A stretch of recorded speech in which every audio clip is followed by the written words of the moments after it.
If you're a player that hates microtransactions, you're not going to like Activision's latest pageant that got passed by the US office. So this is what happened. So in 2015, Activision petitioned to create a new microtransaction engine, and well, on Tuesday the 17th of 2017 of October, it got passed by the US petition office.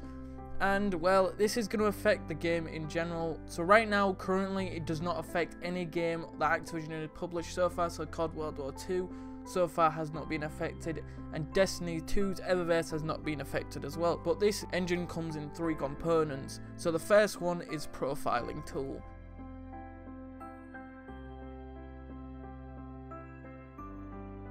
So the profiling tool will profile your character, whatever you log onto that game, profile your likes, dislikes, needs and wants within the game. So from this, the profile will build throughout the entire you play the game, so your preferences and your desires and you play that game, like the way you go and stuff. And the game engine will have various variables within it. So it'll have your latencies, so your connections between players, your player skill, persistence of play, so your clan members, your friends, the time waited for each match, the location of your player, and your roles within the game. So far, this all just sounds like a bit like normal skill-based matchmaking. So this is what it comes with. The game actually determines your skill of how you're playing in game. But if you're playing really badly in games, your skill level will drop and allow you to get into easier lobbies. So when you get in easier lobbies, it'll be easier for you to win games and actually provide better and actually go on to defeat better and raise your KD and eventually get back up to those lobbies you were in, but hopefully you're going to improve yourself to be better. When you are searching for a game, it actually says on your profile your average wait time for a game, but on this you can change your radius of how many players you are searching for within your location. So say if you're searching within just England, you can arrange that to the US and stuff, so you can search for a miles wide range of players. And this will also, when you are playing in games, when you're down like playing in a lobby that you've been playing online for a long time and you want your friends are going to come on, the actual game and the engine will actually predict when your friends are going to log in. So this will allow you to potentially reserve spots in your game for your friends, so tell you when your friends are going to come on, so they're going to predict an empty spaces in your lobby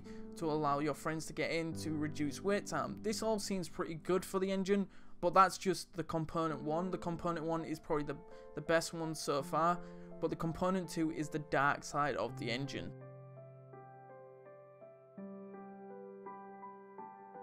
So in the second component, we have the matchmaking tool. Here's the very first bad thing that comes with it, is the profiling tool can be connected to the matchmaking tool. That means that Activision could do something behind our backs, so they could like mess with it, and these are the prime examples of this. Example number 1 is, say if we get a brand new player, a sniper player who really wants to snipe, he will be put into lobbies with other sniper players that have played the game longer, so the skill gap is massively different. So he's going to be put against veteran sniper players, and well, they're going to put him against them because they will have a range of more weapons to use to make you want to buy those weapons. Player access getting widened out, so the big massive more tier of people to play against. This can actually push people to actually go and get those weapons.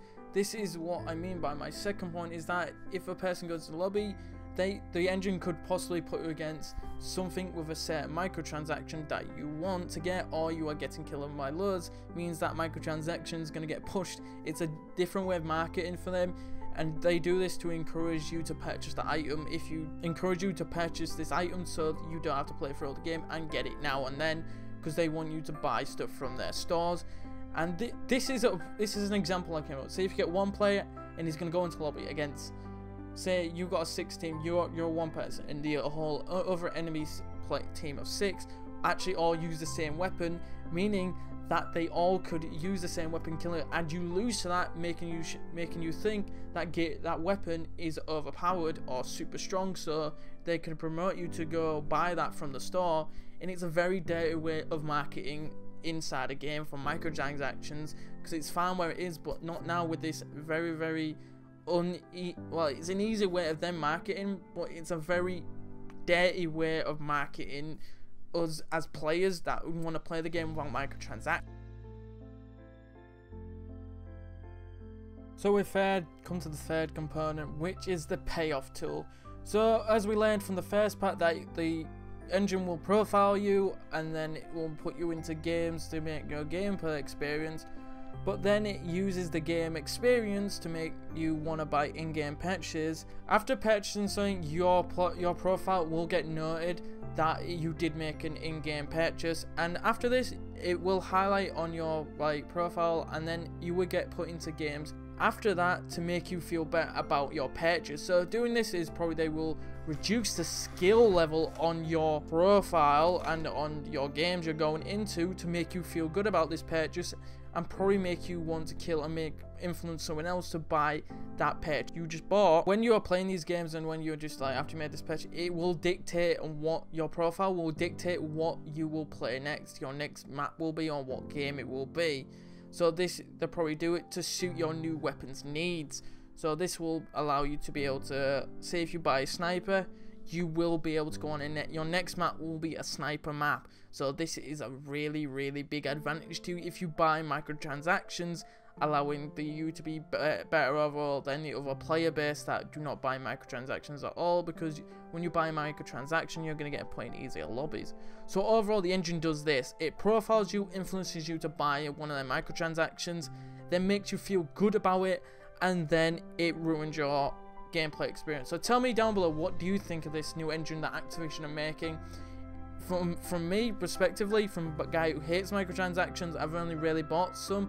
I've only bought some when I've just been like, oh yeah, why not? It'll be for a laugh, or it's came like a season pass or something. Is that it's a very bad idea, because it's a terrible, terrible plan for an engine, because people are going to play it if you're trying to influence them to buy shit, because people hate getting ads thrown in their face. YouTube is the prime example of that. Everyone hates ads before a video. This is going to make everyone hate your game. Tell me what you think. Will this engine actually affect these games massively altogether? Because people just hate getting ads, stuff to buy with real money in their face. People hate it, and especially if it's ruining their gameplay experience. It'll make them go away from the game, in my personal opinion.